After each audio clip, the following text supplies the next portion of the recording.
for the Susan Taylor Podcast, where we discuss the yoga of mind, medicine, and healing.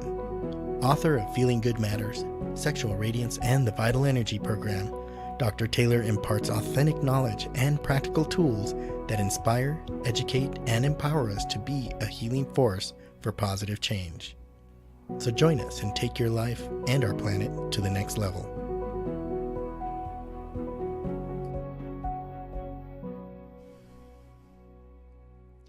Hello and welcome to episode 73. Does inflammation affect your mood? I'll look at lifestyle and diet factors.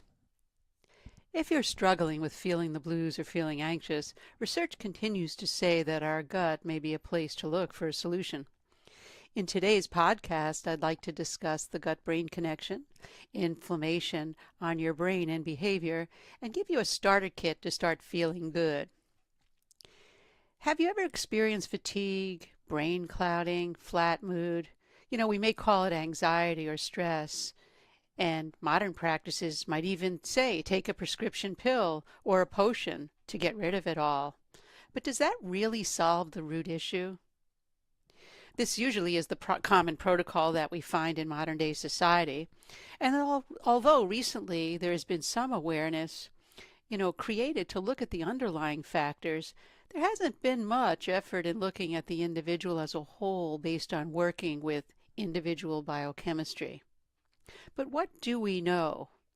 We know that prescriptions many times have side effects that in many cases cause other problems.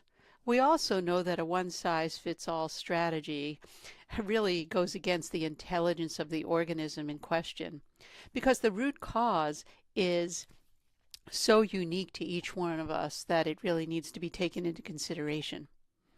And we also know that health agendas are driven by quick fixes, economic basis, and really developed to satisfy the impatient mind, someone that wants quick, fast results, something that may have been a whole lifetime of creating. Medicine has known about the role of the immune system in certain presentations of depression or anxiety, for the better part of the last century. And more recently, research has found a correlation between altered immune set points and inflammation in models of mood disorders.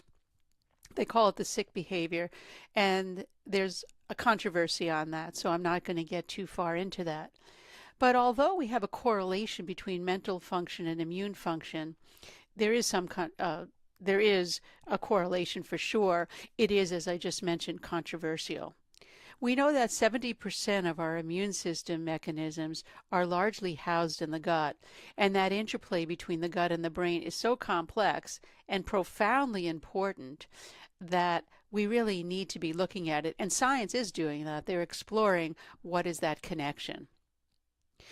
We all recognize that anxiety or nervousness can impact our gut. And most of us have had the butterfly feeling before a presentation or even a performance, and even a performance might even create irritable bowel issues. I've mentioned before in previous podcasts and blogs that the gut-brain relationship is bidirectional, and I mentioned that a gassy gut creates a foggy mind, and a calm gut creates a calm mind.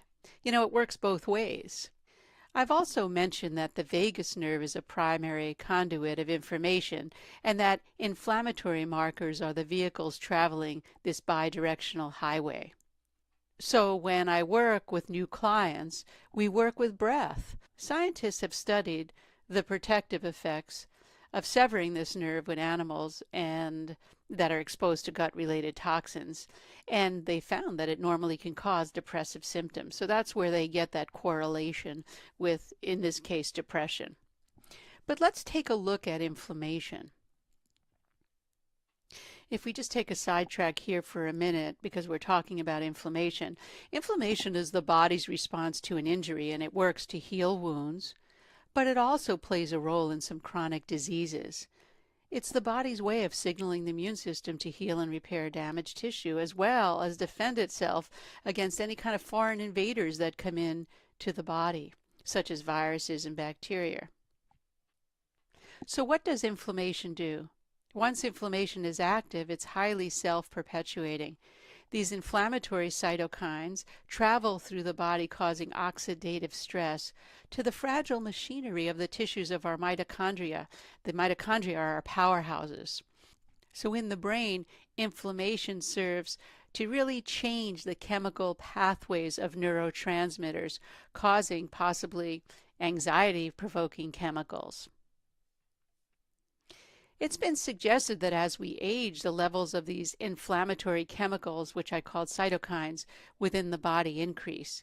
And it's specifically these inflammatory chemicals that are both correlated with the rate at which our brain degenerates, as well as the degree of cognitive impairment that we may experience during the aging process.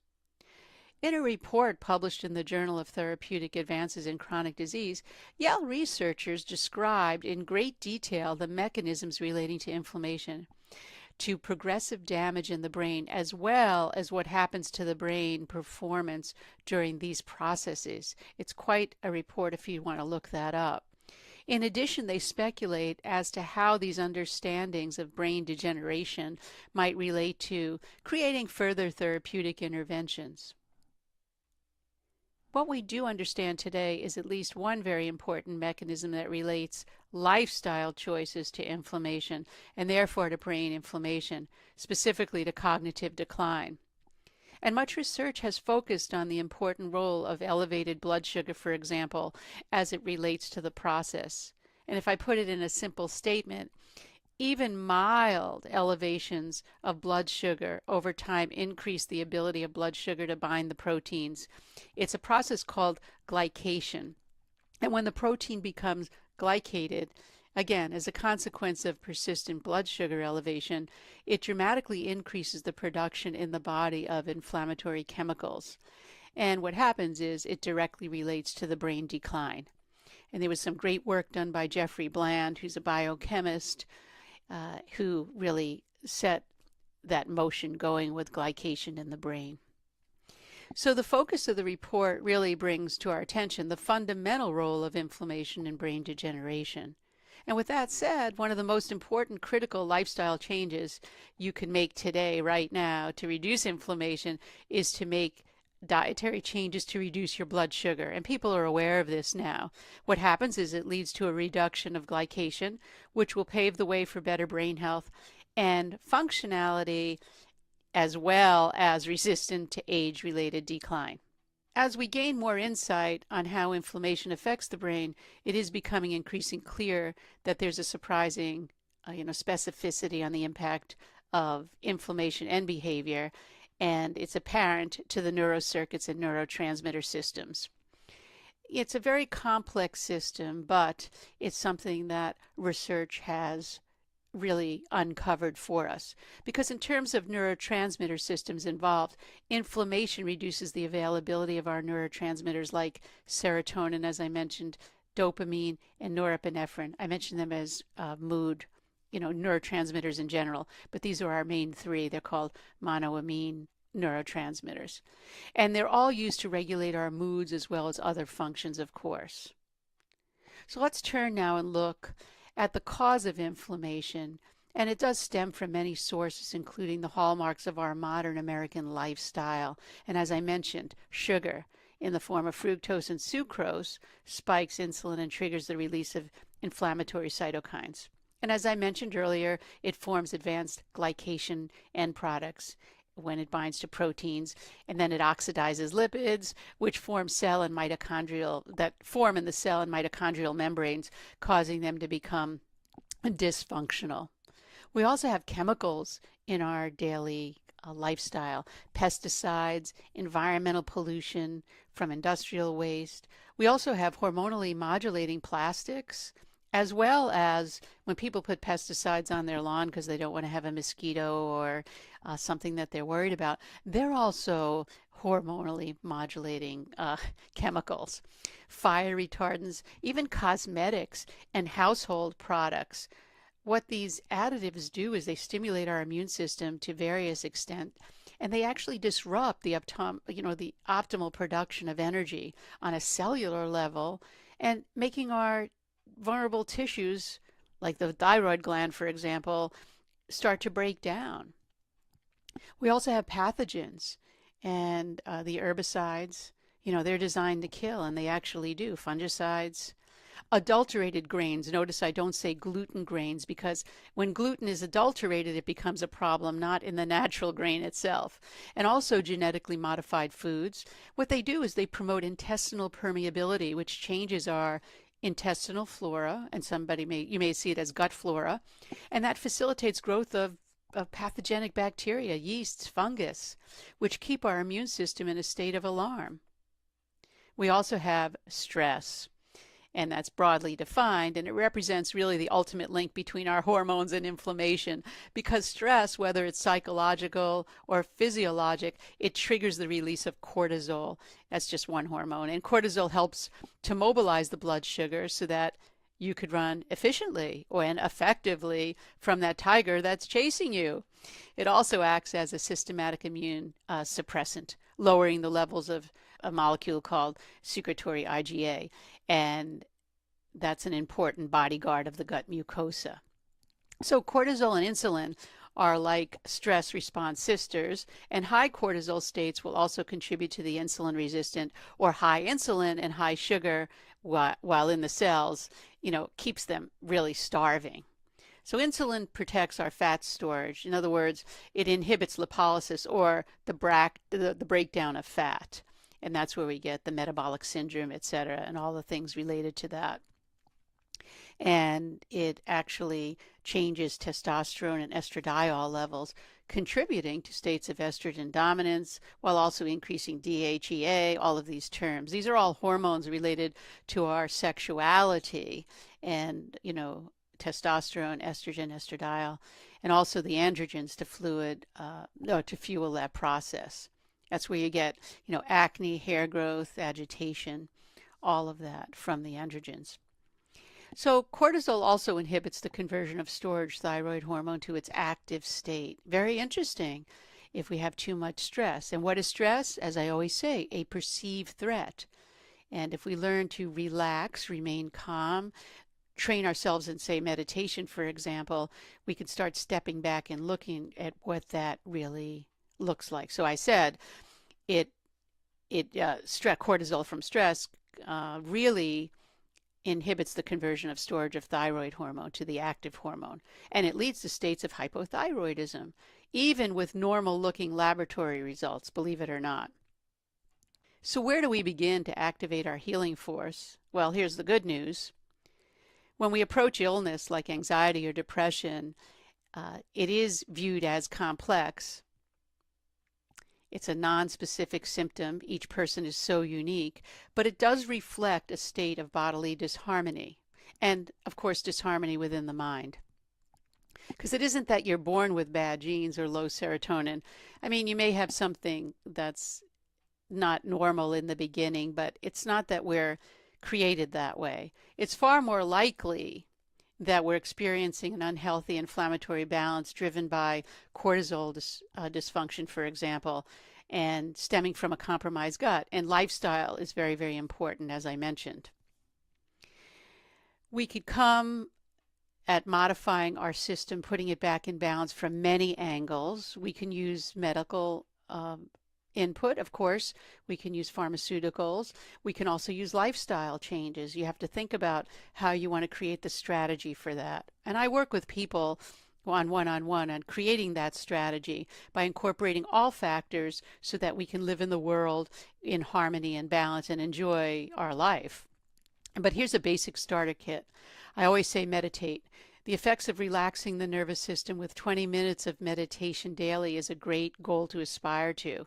Enhanced genomic expression of anti-inflammatory genes and suppression of inflammatory ones has definitely been demonstrated in the research with working with meditation as a practice.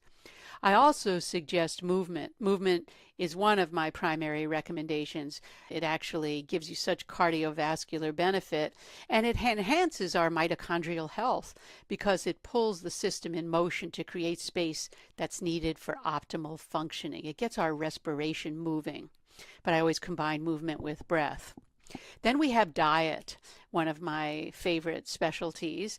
I recommend a diet that controls for glycemic fluctuations through elimination of refined carbs and grains and through high levels of natural fats to enable the body to relearn how to use foods for fuel. And then my last suggestion in this starter kit is strategic supplementation. I just had one of my clients say that it was recommended. I think it was about, I'm not exaggerating here, $1,200 worth of supplements to take to get rid of inflammation. But if the gut is not able to digest those, you're actually putting the fire, even putting more insult on the insult that is there. Can you believe that? Well, it's true, because if we use strategic supplementation, you do it in an increment of precise, systematic way to introduce those to the system. So you're actually detoxing at the same time you're nourishing in a very, very special way. That's why it's not a scalable business for medicine, and that's why it's not done that way, because you have to really take everyone and take the time and really work through it individually. And there's some natural anti-inflammatories like polyunsaturated fats, evening primrose oil, fish oils. You can also use the natural flax oil, but you have to know where you're getting that. Curcumin is the active component of turmeric. I always suggest you take the whole herb, even though medicine hasn't really put that together yet, that just using curcumin, you're missing some of the greatest compounds that we don't even know about that make the whole plant such a great plant. And probiotics, to name a few. These help promote a synergy of beneficial effects from any of these interventions that I'm talking about with diet. Again, I always advise clients to remain calm and begin one step at a time. Each person is unique, so diet and supplementation suggestions need to be individual. I always add the practice of meditation so the mind can focus on new things and get new results. Remember, don't be lured into the simplicity of a one diet disease, one solution. There's no room for you in that equation. And after all, you're so unique in your mind, body, and spiritual integration that this should be honored.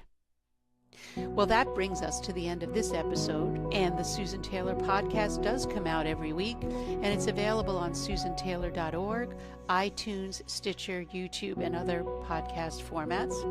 And visit susantaylor.org for more information or to connect with us, any questions, comments, or feedback. And you can also email your comments to feedback@susantaylor.org, because I'd love to hear from you. And if you want to get involved, you can join the Healing Force Facebook group, thesusantaylor.org/Facebook, and we'll let you in. Thank you for listening, and until next time, remain calm, consciously aware, living in the moment.